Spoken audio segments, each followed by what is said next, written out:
Hey guys, and welcome back to another Access 72 video. In today's video I'm back with another interview. I'm here with William Crolla. William, how are we? How you doing, mate? You okay? I'm doing great, mate. Thank you very much for coming on the channel. Oh, no, it's my pleasure, mate. No worries. Nice one. So, am I right in saying you're a professional boxing, just turning over to being a professional boxer now? Yeah, I've got my debut on the 27th of May at the Manchester Arena. Yeah, so hopefully the first steps in a big journey. Indeed, yes, I'm very excited for that. We'll speak a little bit more about that a little bit further along. But if you're new around here and you haven't subscribed, please do so. Like the video if you're doing that video, and let's get straight into it. So, going to start off with the question which you always like to start off with. Why did you start boxing? Do you know what? Older brother was doing it, so I used to always go to the gym with him. And I guess it's just picked up from there. Just went with it and started it in the back myself, and then yeah. Okay, nice. Okay, so what happened in your first amateur fight, if you can remember?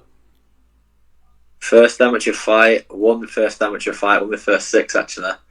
Um, I was just turned 11. I was at 32 kilograms against a lad called James Gibbs at just in a little pub down the road Okay. from it. Okay, yeah, pub fighting. I haven't heard of that one before, mate. Alright, so what would you say was your biggest achievement from the amateurs? Do you know what? It's, in a few interviews or thing, yeah, never a national title always evaded me. I used to always get to the semis and the finals of the national, well, the ABAs or the schoolboys, the juniors as it was then, Mm-hmm.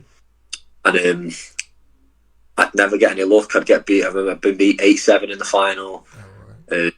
Being beat by a point here and there the odd time. I just never get the luck. A few bad decisions and just stuff like that. So that I'd never ever ever got a national title. So yeah, I don't celebrate coming close to it. So and I had a good record. I'd 40 odd amateur fights.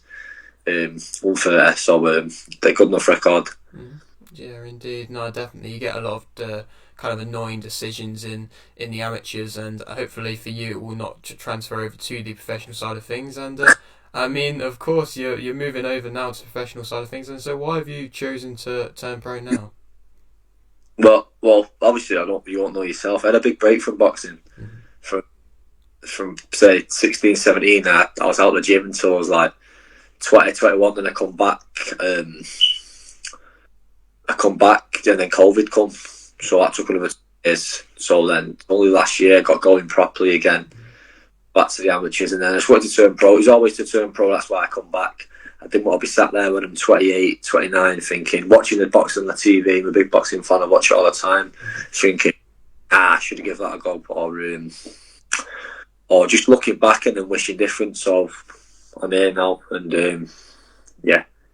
Yeah, definitely. And I mean, you're starting with a huge fight on a huge card, I suppose, with Matchroom. It's such a probably a big pleasure for you to be able to fight with them. And so, how excited are you to be fighting on a Matchroom card?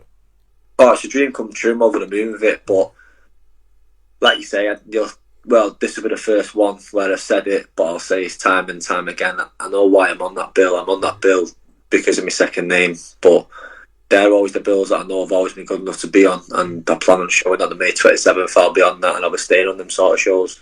Mm, that's good to hear. And so, just to kind of speak a little bit about your brother as a fighter, are you aiming to follow in his legacy, I suppose? If we could achieve half of what he achieved, I'd be proud. He had a great career. He had a brilliant career. Went all the way to the top. Headlined in America. Not many. Not only did he do well over here, he headlined over there as well in LA. Yeah, if I could come anything close to that, I'd be happy with it, mate. But I said in an interview the other day, if when I retire, I've just had one night where I've topped the bill and I'm in a proper 50-50 pick and fight. I'd be I'd be happy with that. Okay, that's interesting. And so I suppose to an extent, with you turning professional, and now you are the only Crolla who's a professional boxer now. And so, are you trying to maybe step out of shadow a little bit and kind of go down your own road and create your own legacy? Yeah, of course. I'm not coming to boxing to be an Anthony Shadow, and not in an arrogant or any way. I don't want to be. That's not why I'm in boxing. Yeah. I'm not in to make a few quid just off the name. I'm here to do what I've always thought I was going to do when I was younger, and now I'm just back on that path, and I believe I will do something, and that's why I'm back in boxing.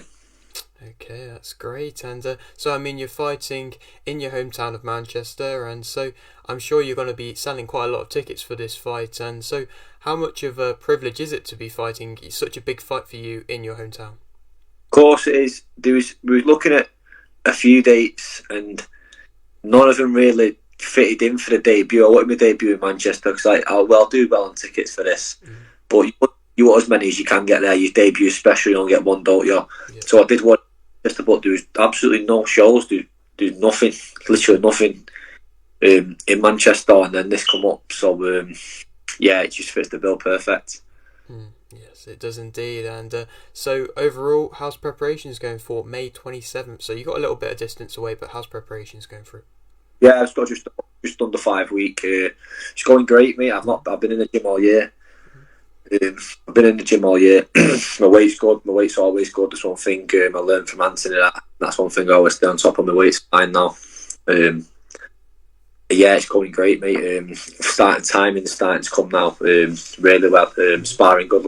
I'm getting a lot of rounds in. So when it comes to that, yeah, I'm sure I'll be firing.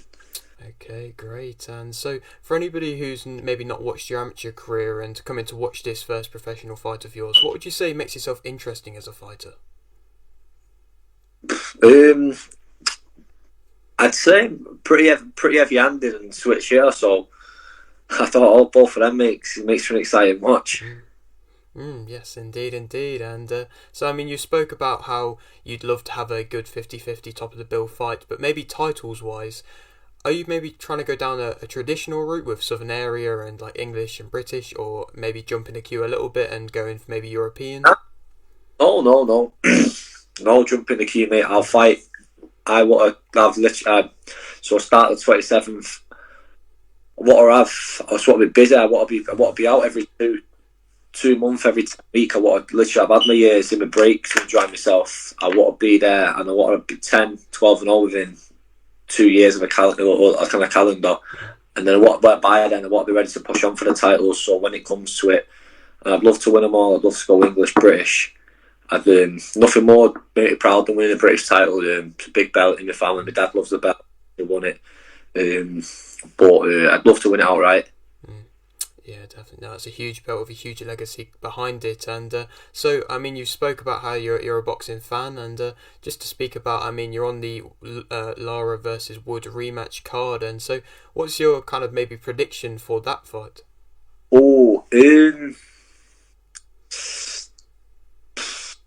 I'm gonna go repeat. I'm gonna go Lara again, but it sounds daft. I think Lee Wood is a better fighter than Lara. I think last time I thought Lee was doing great, but Lara took some unbelievable shots to the body and head last fight, and if they didn't move him, I don't know what more we can do to move him.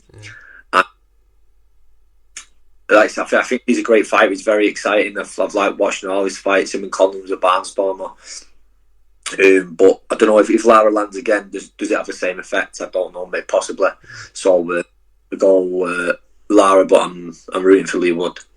Okay, great. And I mean, just on this channel as a whole, we don't just speak about boxing; we speak about lots of other sports. And I mean, of course, you are a Manchester United fan, if I'm right in saying. And yes, and so you were off camera. We spoke about how you were at the match yesterday, and so yeah, how was that? It must have been tense for you.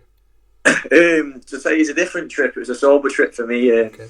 So he's a long one. United didn't play well either. We've not played well for a bit now. But but it's an all Manchester final, isn't it now? So it's the week after missed fight, so I'll be sure to enjoy that one. But he's all right. He's all right. Okay, and just do you think is there any possible way of Manchester United winning that Manchester City final, FA Cup final? Yeah, you never know. Anything can happen on Derby Day. Ask anyone, any red or blue. But now I've got our work out for the minute. Yeah. Okay, great. Okay, well, I'll leave it with this final question, which I always like to ask. You've got a little bit of a platform here. Would you like to shout anything out? No, Nah, nothing to shout out at the minute. But if you haven't like to subscribe to his channel, make sure you do. And I'm sure we'll see you on the big show soon. Nice one. Okay, well, thank you very much, mate. It's been a pleasure to have you on. Maybe a little bit further along down the line, we can come back and have you on again. Of course you can, mate. No worries. Great. Okay, and so if you're new around here and you haven't subscribed, please do so. Like the video if you're doing like the video, and thanks for watching.